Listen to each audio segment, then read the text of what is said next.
Eu tenho 98 anos. A maioria das pessoas ouve esse número e pensa em vitória. Elas imaginam que vencer o relógio biológico é o triunfo final da existência humana. Mas eu estou aqui para dizer a você que a longevidade sem propósito não é um prêmio, é uma sentença. O ar do meu quarto é filtrado e mantido a exatos 22 graus. Tenho enfermeiros que se revezam a cada 8 horas para garantir que meu coração continue batendo.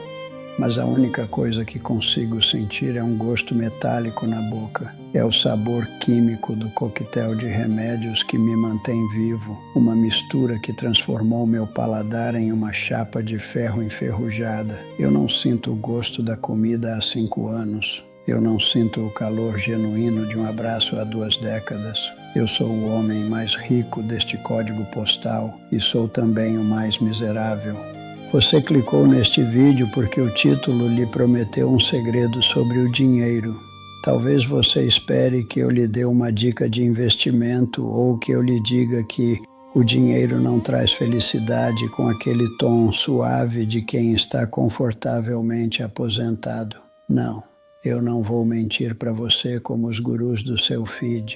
O dinheiro compra sim conforto, ele compra os melhores médicos, ele compra o silêncio e a distância dos problemas comuns. Mas o dinheiro tem uma natureza trapaceira. Ele é excelente em construir muros para deixar as ameaças do lado de fora. Mas ele é ainda melhor em construir muros que trancam você do lado de dentro. Eu estou falando com você agora porque a morte não é mais uma teoria para mim. Ela está sentada na poltrona no canto do meu quarto esperando o turno da enfermeira acabar. E antes que ela me leve, eu preciso vomitar essa verdade em cima de você. Eu preciso que você entenda a matemática quebrada que regeu a minha vida antes que você cometa o mesmo erro de cálculo. Você acha que tem tempo. Essa é a maior arrogância da juventude. Você olha para o calendário e vê anos, décadas. Eu olho para trás e vejo que a vida não é medida em anos. Ela é medida em momentos que você jogou fora enquanto olhava para uma planilha de Excel ou para a tela de um celular. Eu sou o fantasma do seu futuro se você não parar agora. Escute-me, eu não nasci um monstro, eu fui moldado. Eu fui um magnata de private equity. Minha especialidade era fusões e aquisições.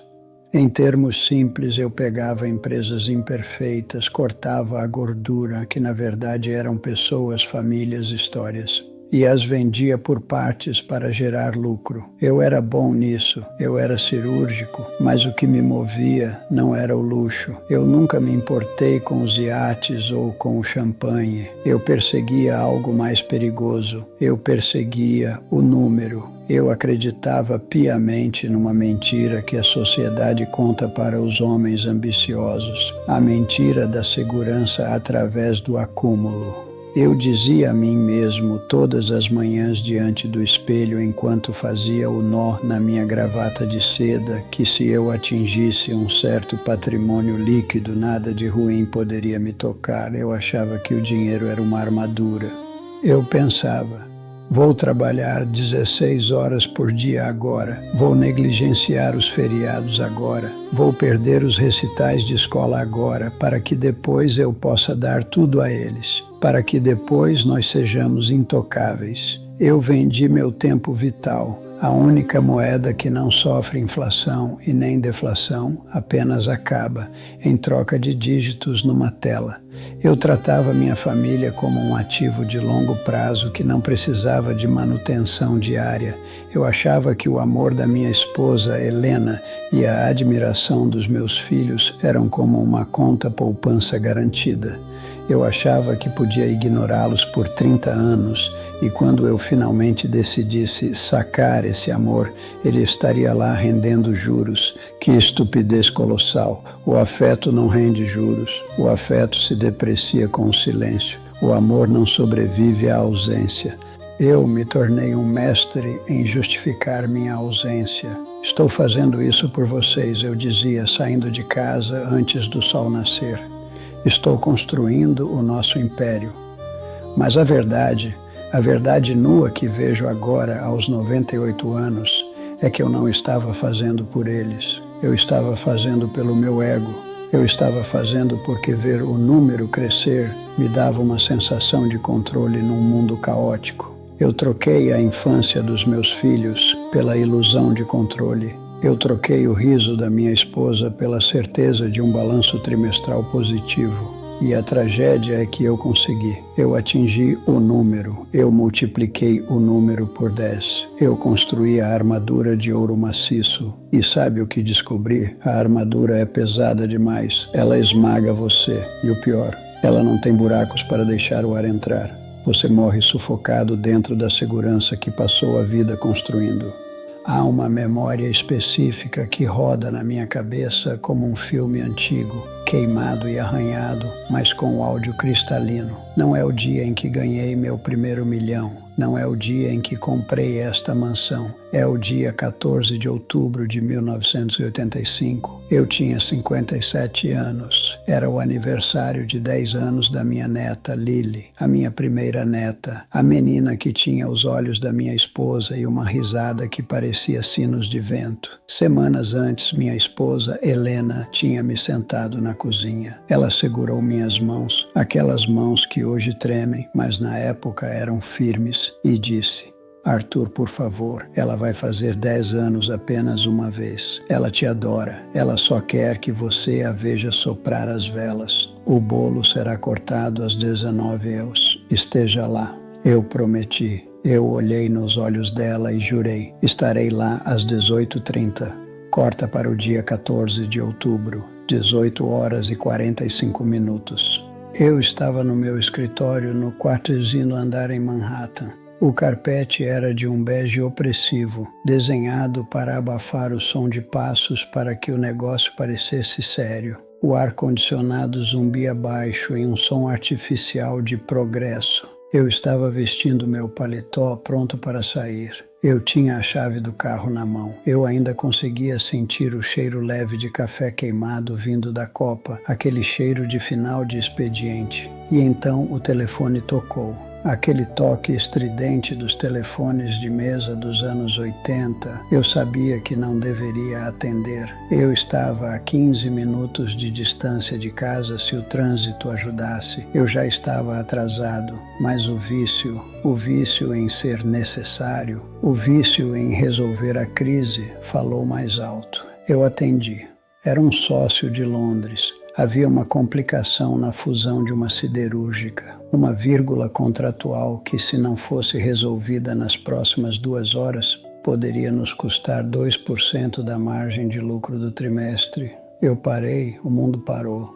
Eu tinha uma escolha binária, brutal e clara diante de mim. Na minha mão esquerda eu tinha a imagem da Lily, o vestido de fita, o bolo de morango, a expectativa infantil de ver o avô herói chegar pela porta. Na minha mão direita eu tinha 2% de margem, dinheiro, ego, a reputação de ser o homem que resolve. Eu me lembro de olhar para a minha caneta Montblanc preta em cima da mesa. Eu a peguei, eu comecei a clicar a tampa, clique, clique, clique. Eu sentia o peso da caneta, o metal frio. Eu olhei para o relógio na parede, 18h48. Se eu saísse agora, eu perderia o controle da negociação. Os ingleses perceberiam minha ausência como fraqueza. Se eu ficasse, eu perderia o momento. Naquele escritório bege, sob a luz fluorescente, eu fiz a escolha que definiu o resto da minha alma. Eu sentei na cadeira de couro italiano. O couro fez aquele som de suspiro quando recebi meu peso. Desabotoei o paletó, respirei fundo o ar reciclado do escritório e disse ao telefone: Ok, John, vamos repassar as cláusulas.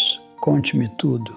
Eu fiquei naquela linha por 3 horas. Nós salvamos a margem. Nós garantimos o bônus. Quando cheguei em casa, eram 22h30. A casa estava escura. O cheiro de vela apagada ainda pairava na sala de jantar, misturado com o doce e enjoativo do glacê. Havia um prato de papel com uma fatia de bolo amassada deixada na cabeceira da mesa, no lugar onde eu deveria estar sentado. Helena estava na cozinha, lavando a louça em silêncio. Ela não gritou, ela não brigou. Ela apenas olhou para mim com uma exaustão que ia além do físico. Foi o olhar de alguém que finalmente desistiu. Ela viu naquele momento que ela e a neta valiam menos para mim do que 2% de uma siderúrgica. Lily nunca mais olhou para mim da mesma forma. O brilho nos olhos dela, quando me via, apagou. Tornou-se educado, distante. Ela se tornou uma estranha que compartilhava meu sobrenome. Com o bônus daquela noite, eu comprei uma casa de praia em Hamptons, uma casa linda. Lily foi lá exatamente uma vez. Ela ficou no quarto lendo e pediu para ir embora mais cedo. Hoje eu daria cada centavo, cada ação, cada tijolo desta mansão, apenas para voltar para as 18h45 daquele dia, largar o telefone no gancho e correr para ver minha neta soprar aquelas malditas velas. Mas eu não posso comprar o passado. Eu tenho apenas o extrato bancário de 1985 para me aquecer à noite. E agora, olhe para mim. Olhe para o resultado do sucesso. Eu vivo em 800 metros quadrados de mármore e madeira nobre. A acústica desta casa é perfeita. Você pode ouvir um alfinete cair na cozinha enquanto está na biblioteca. E isso é uma tortura, porque o único som que preenche esta casa é o tic-tac de um relógio Patek Philippe de mesa, um presente de aposentadoria dos meus sócios. Aquele relógio não marca o tempo. Ele marca o que eu perdi. Tic-tac, lá se vai a chance de pedir perdão. Tic-tac, lá se vai a chance de conhecer meus bisnetos que vivem em outro estado e nem sabem que eu existo. Meus filhos? Robert, meu filho mais velho, tem 72 anos agora. Ele vem me visitar no Natal. Ele fica exatos 40 minutos. Ele senta na ponta da cadeira, checa o relógio dele a cada 5 minutos e fala sobre o clima ou sobre o mercado de ações. Nossa conversa é uma transação. Eu o ensinei a ser assim. Eu o ensinei que relações são negócios. Agora ele está apenas aguardando o fechamento do contrato, a minha morte, para liquidar o ativo. Eu olho para as minhas mãos agora. A pele é fina como papel de seda antigo, translúcida, manchada. Eu sinto frio o tempo todo, especialmente nas pontas dos dedos. Eu giro minha aliança de casamento. Ela está frouxa. Meu dedo emagreceu, mas a aliança continua do mesmo tamanho. Ela gira livremente, batendo no osso. Um círculo de ouro que simboliza uma promessa que eu quebrei 1000 vezes em nome do trabalho. Helena se foi há 36 anos. O lado da cama dela ainda está lá. Às vezes, no meio da noite, quando o efeito dos remédios passa e a lucidez ataca, eu estendo a mão procurando o calor dela e eu encontro apenas o lençol frio de 1000 fios. Toda a minha fortuna não consegue comprar um segundo de conversa genuína. Eu pago os enfermeiros, eu pago os cozinheiros, eu pago os jardineiros. Mas se eu parasse de pagar, ninguém viria. Eu construí um império onde sou o rei, mas é um reino de fantasmas e funcionários. A solidão de um homem pobre é triste, mas a solidão de um homem rico é patética porque ela foi comprada. Eu assinei o cheque por esta solidão. Eu a escolhi no catálogo da vida, achando que era exclusividade. Você ainda está aí? Bom, porque agora eu preciso que você faça algo. Não sinta pena de mim. Eu não mereço sua pena. Eu sou apenas um estudo de caso, um alerta de emergência em forma humana. Eu quero que você olhe para a sua vida agora.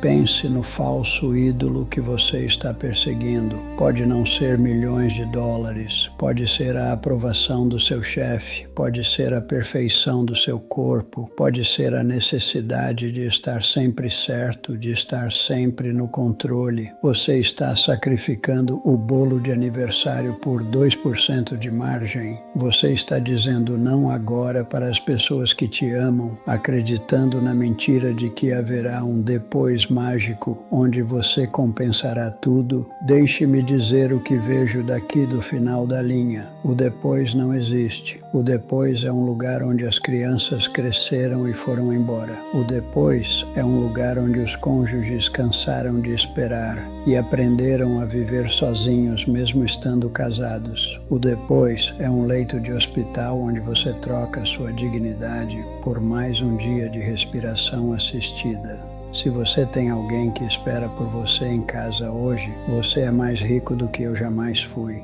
Se você pode sentar no chão e brincar com seu filho sem olhar para o celular, você tem um luxo que eu não posso comprar. Quebre o espelho, rasgue o contrato imaginário que você fez com a sociedade de que você precisa ser alguém antes de poder viver.